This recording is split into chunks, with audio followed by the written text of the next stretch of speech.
چھپنے نہیں دیا اور ساری دنیا میں حسینیت کا پرچم لہرانے لگا.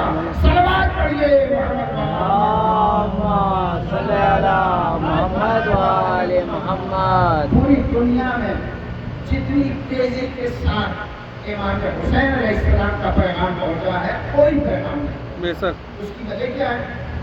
اس کی وجہ یہ ہے کہ اس وقت امام حسین علیہ السلام مدینے سے ہجرت کر کے نکلے ہیں.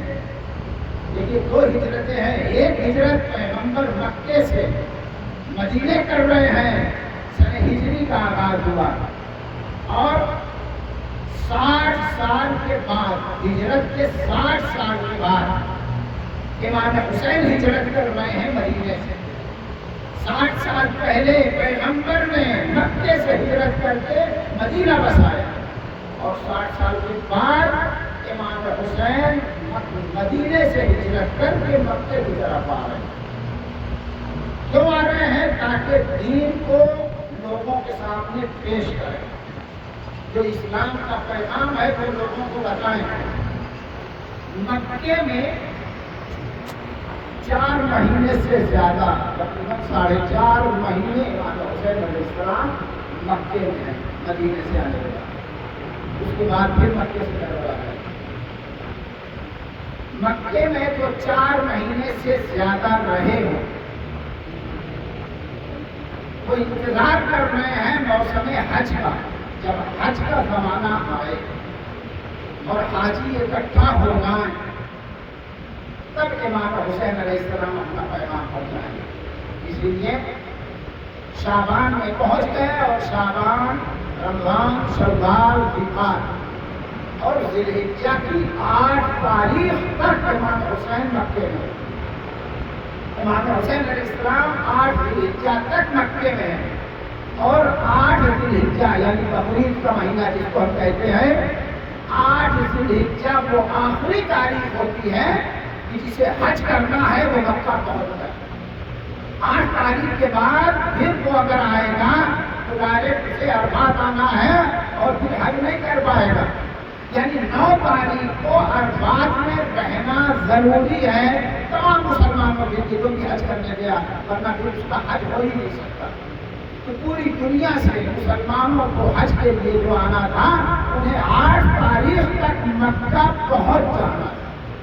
امام حسین علیہ السلام کی انتظار کر رہے تھے کہ وہ تاریخ آ جائے تاکہ دنیا سے آنے والے تمام مسلمان مکہ پہنچ جائے، تب ہم اپنا پیغام پیش کریں، تاکہ یہ پیغام مکے تک محدود نہ رہے، یہ اپنے وطن تک واپس جائیں تو حسین کا پیغام نشر ہوتا رہے. اس لیے امام حسین علیہ السلام 8 تاریخ کو خطبہ دیتے ہیں اور بتاتے ہیں کہ میں کون ہوں اور کس مقصد کے لیے نکلا ہوں.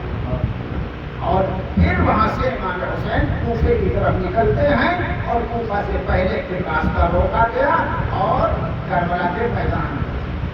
لیکن امام حسین علیہ السلام 8 ذوالحجہ تک مکے میں ہیں، اور مکے میں دین کی خدمت کر رہے ہیں. حاجی آ رہے ہیں، امام سے مسائل پوچھ رہے ہیں، امام سے دریافت کر رہے ہیں، حدیثیں معلوم کر رہے ہیں، امام تبلیغ کر رہے ہیں، اسلام کو پیش کر رہے ہیں. لیکن امام نے یہ جو قدم بڑھایا، در حقیقت جو بیعت کا مطالبہ یزید نے کیا تھا وہ صرف امام حسین علیہ السلام سے نہیں کیا تھا، عبداللہ ابن عمر سے بھی کیا تھا، عبداللہ ابن زبیر سے بھی کیا تھا، اور عبد الرحمن سے بھی کیا تھا. ان لوگوں نے کوئی نہ کوئی بہانہ بنا دیا اور ولید کے یہاں نہیں گئے تھے، مگر امام حسین علیہ السلام ولید کے دربار میں گئے تھے. امام حسین علیہ السلام باقاعدہ ولید کے دربار میں جا کے گفتگو کرتے ہیں. مکے میں جب امام حسین علیہ السلام پہنچے تو عبداللہ ابن زبیر پہلے سے پہنچے ہوئے تھے، اس لیے کہ ان سے بھی بیعت مانگی گئی تھی. وہ سوچے کہ ہم ولید کے سامنے نہ جائیں اور راہ فرار اختیار کر جائیں، ورنہ خون غارت ہوگا اور ہمیں قتل کر دیا جائے گا. اس لیے مکہ پہنچ گئے. امام حسین علیہ السلام سے عبداللہ ابن زبیر نے مکے میں کہا کہ اے حسین ابن علی، ہم آپ کو اپنا پیشوا و رہبر مانیں گے اور آپ مکے میں اپنی حکومت بنائیے. مکے مکے میں آپ اپنی حکومت بنائیں، ہم آپ کے ساتھ رہیں گے۔ امام حسین علیہ السلام نے فوراً انکار کر دیا۔ امام نے فرمایا کہ میرا مقصد حکومت بنانا نہیں ہے، میرا مقصد اسلام بچانا ہے۔ بے شک بے شک۔ اس لیے امام حسین علیہ السلام مکے میں حکومت نہیں بنا رہے، ورنہ عبداللہ ابن زبیر کہہ رہے ہیں کہ آپ حکومت بنائیں، ہم ساتھ میں رہیں گے۔ اور امام حسین وہاں سے سفر کرتے ہیں، وہاں کوفے کی طرف، کوفہ کچھ میل باقی تھا کہ خود کا لشکر آتا ہے، وہ اس وقت یزید کے سپہ سالاروں میں سے تھا، اور پھر خود کا لشکر امام حسین کو روکتا ہے اور میدان کربلا تک یہ قافلہ پہنچ جاتا ہے۔ پھر میدان کربلا میں شب عاشور حضور نے اپنی فوجی کو تسلیم کیا اور شرمندگی کے ساتھ امام حسین کے پاس آیا۔ اور یہ بھی اہل بیت کا کمال ہے، ان کی دلیری ہے، ان کی نیک نیتی ہے کہ جو خود اتنا قصوروار تھا مگر اس نے معافی مانگی ہے تو امام حسین نے اسے معاف بھی کر دیا ہے۔ جب ان کو معاف کیا جا سکتا ہے تو ہم سب کو بھی معاف کر سکتے ہیں اگر کوئی خطا کار، اگر کوئی گنہگار ہوگا۔ اس لیے کہ کوئی انسان یہ نہیں کہہ سکتا کہ ہم گنہگار نہیں ہیں۔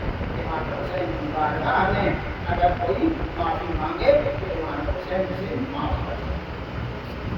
تو سرزمین کربلا تک آ گئے، لیکن بڑے انتظام کے ساتھ امام حسین پہنچے۔ امام حسین علیہ السلام دریا کے کنارے خیموں کو لگوا دیتے، لیکن یزید کی طرف سے حکم آ رہا ہے کہ اگر یہ پانی سے سیراب ہوتے رہے تو ان کی جان باقی رہ جائے گی، ہم مقصد میں ناکام ہو جائیں گے۔ انہیں پست کرو، انہیں کمزور کرو تاکہ یہ مجبوراً بیعت کریں۔ اب جب پانی بند ہو گیا اور خیمے لڑائی سے ہٹا لیے گئے، یزید تو یہی سمجھ رہا تھا ابن زیاد کیونکہ حاوی ہو چکا ہے، ابن زیاد عمر سعد اور یزید یہ سب سمجھ رہے ہیں کہ پانی بند ہو گیا ہے، چھوٹے چھوٹے بچے پیاس سے بلکنے لگیں گے، دباؤ بنے گا اور حسین نے ابھی بیعت کر دی۔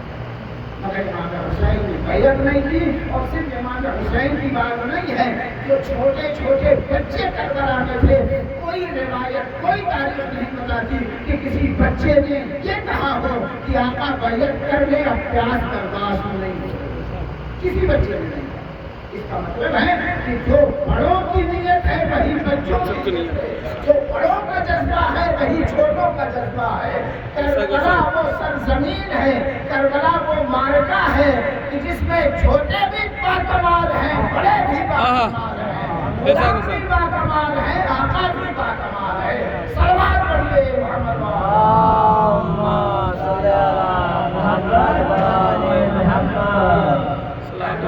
وہ معرکہ ہے کہ جس میں سپہ سالار لشکر حسینی کے کمانڈر مالک مختار جو بھی کہا جاتا ہے، امام حسین علیہ السلام نے پورے لشکر سے کہہ دیا تھا کہ حسین کوئی مطالبہ تم سے نہیں کرے، جدھر چاہو چلے جاؤ، ہمارا خون بہنے والا ہے، یہ تلواریں ہمارے لیے ہیں، یہ بیعت کا مطالبہ ہم سے کر رہے ہیں، لہذا آپ لوگ جہاں